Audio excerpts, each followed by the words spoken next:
Nova Pearson e hoje nós vamos compartilhar um versículo da Bíblia que diz: os filhos da minha mãe me colocaram para vigiar as vinhas, mas a minha própria vinha eu não vigiei, eu não guardei.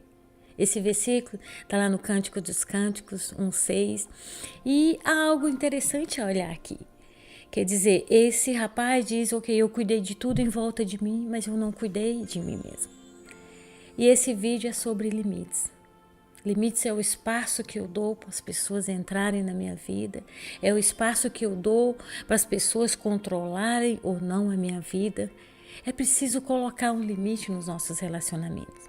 Há amizades tóxicas, há pais tóxicos, há partners, companheiros que nos destrói e nós simplesmente vamos nos expandindo. Porque o que nós precisamos entender é que nós não temos a obrigação de curar pessoas difíceis.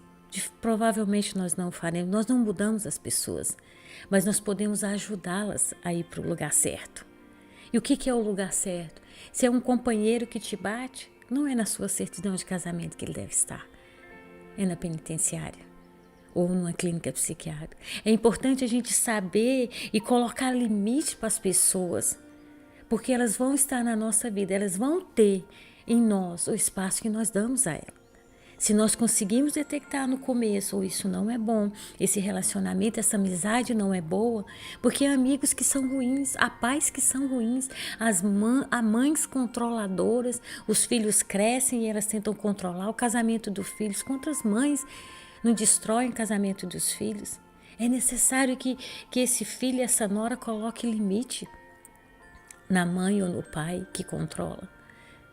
Porque nós temos que limitar a área de acesso das pessoas à nossa alma. Nós não podemos permitir que elas nos destruam. Porque a nossa obrigação não é curar pessoas difíceis, mas é nos curar o porquê que nós nos achegamos a essas pessoas, o porquê que nós atraímos essas pessoas, o porquê que nós vamos nos expandindo emocionalmente e elas vão tomando espaço até o ponto que a gente não perceba quão destrutivas elas são em nossas vidas. Conversava com uma jovem que ficou casada com 2 anos, com, eu acredito que um narcisista no mínimo, e esse rapaz começou a tirar as amizades de volta dela, a colocar afastada da família, e esse é o primeiro sinal de um relacionamento muito tóxico. Ele não quer pessoas perto de você, ela não quer pessoas perto de você. E essa moça diz que aos poucos ele começou a dar um empurrãozinho no ombro dela, dar um tapinha no ombro, até que por 1 ano ela sofreu violência com esse rapaz, violência doméstica. E ela diz, eu só percebi o que eu estava vivendo quando ele tentou me enforcar. Então as coisas são gradativas, dificilmente alguém vai te dar uma facada do nada. Normalmente eles mostram alguma coisa, eles dão um sinal evidente, uma red flag, né? Uma bandeira vermelha que as pessoas vão dando no início dos relacionamentos. Então vamos entender isso. Nós temos que nos proteger, nós temos que colocar um padrão. E um exemplo prático disso, se você tem um companheiro que bebe, que faz droga, ele chega em casa quebrando as coisas, sendo violento, rude com você na frente das crianças, você pode simplesmente dizer, eu não posso controlar a sua bebida, o seu vício, mas eu não vou expor meus filhos a isso. Quando você se acalmar, se ele é uma pessoa só irada, a gente volta a conversar, saia da presença, eu vou dormir na casa da minha mãe, eu não vou expor meus filhos a isso, porque você tem a obrigação de cuidar dos seus filhos. Eu conheci um rapaz muito bonito, uma família muito bem sucedida. Aquele menino não tinha nenhum motivo aparente, porque depressão, né, não tem explicação, mas ele era muito bonito, muito rico, muito querido, assediado pelas meninas na escola, todo mundo gostava dele. Mas esse rapaz cresceu, ele viu seu pai cheirando cocaína dentro de casa. Esse menino cresceu, passou a usar droga e um sentimento, né, um desejo de suicidar acompanhou aquele menino por muitos anos. E ele acabou se envolvendo com drogas e se matando. Então, nós precisamos entender que somos nós que temos que ver. Às vezes é difícil a gente estar envolvido em algo e aquilo, as pessoas não têm forças ou não têm mesmo entendimento, mas nós precisamos nos achegar a pessoas, contar a nossa vida. Se há algo errado nessa vida, na sua vida, aproxime de alguém e conte. Nós vemos o caso daquela mulher que foi carbonizada. Quer dizer, nós que somos da igreja, nós temos a tendência de a única coisa que nós falamos para as pessoas, vamos orar. Eu quero dizer, é um tempo da igreja acordar. Tem pessoas que antes da oração elas precisam ser chamadas pela polícia. Homens que batem em mulher. Eu conheci um caso que o marido queimava o ferro na mão daquela mulher. Antes de orar, vamos chamar a polícia. É preciso separar, sim. Nós temos, eu sei que é até saudável não falar tanto de divórcio nas igrejas, porque se nós abrirmos para tudo, todo mundo, né, há um motivo, qualquer briguinha quer separar, mas é um tempo de nós como os cristãos nos levantarmos e colocarmos um basta. Se você sabe de alguém que sofre violência, chama a polícia.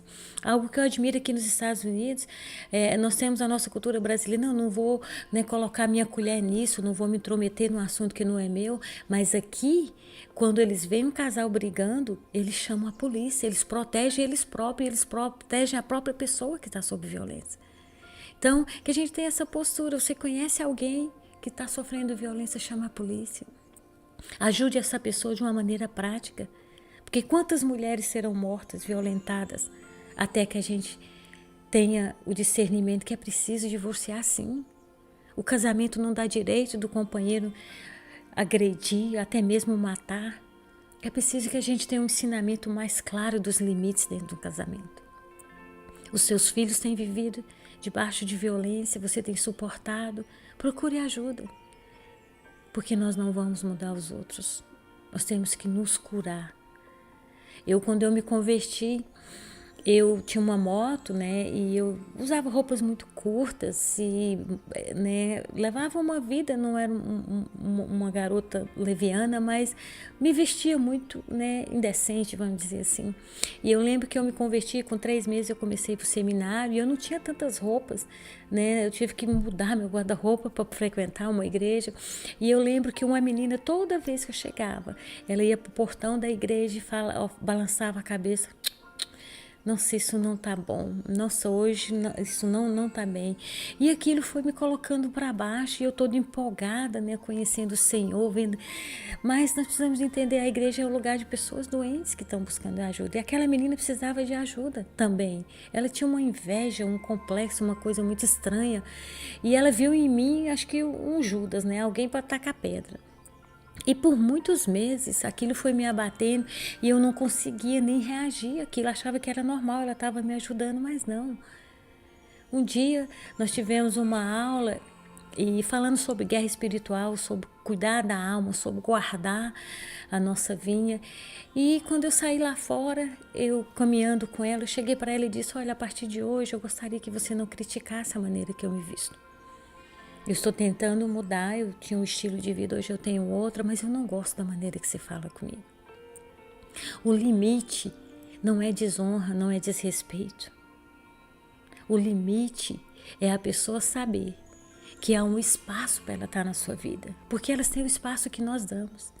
Se você é uma mãe, seu filho cresceu, está para casar, não interfira na educação dos seus netos ao ponto de atrapalhar o relacionamento da sua nora com seu filho. Não crie um ambiente ruim com a sua nora, o seu filho cresceu. Você já fez, você é mãe, você não é esposa. Então é preciso que a gente coloque limite nos nossos pais, sim. É muito triste quando os filhos são mais maduros do que os pais. Isso acontece. Não é, a idade não é sinal de maturidade. Tem pessoas que estão presas lá atrás, então vamos colocar. Você pode honrar o seu pai e a sua mãe e dizer, mãe, aqui é o lugar da minha esposa. Mãe, aqui é o lugar do meu esposo, ou pai, seja lá quem for. As amizades, pessoas que não têm bom senso.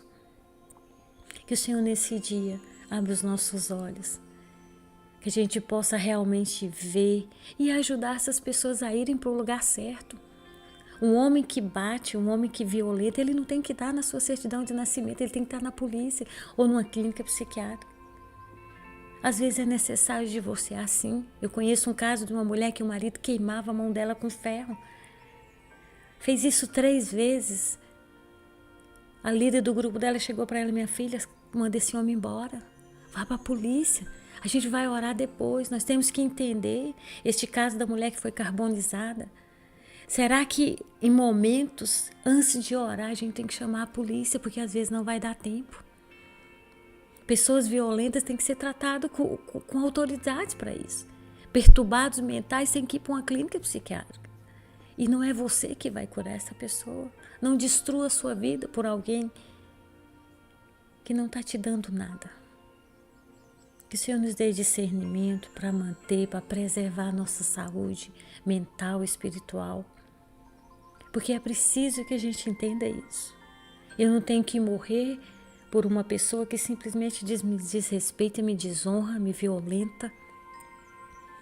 Que o Senhor nos dê discernimento para a gente cuidar da nossa vinha. Porque quando a palavra de Deus diz que o Senhor resume o Evangelho em 2 mandamentos: ama o Senhor teu Deus com toda a tua força, com todo o teu coração, e o próximo como a ti mesmo. É preciso que você se ame primeiro. Você só vai dar ao outro aquilo que está dentro de você. Se você tem amor dentro de si, você vai amar o outro. E a Bíblia é clara: ame você em primeiro, cuide de você e seja um referencial de vida, porque você vai contagiar as pessoas perto de você. Que o Senhor, nessa tarde, nos abra os olhos, nos dê discernimento, nos abençoe, nos guarde, levante o seu rosto sobre nós e nos dê a paz.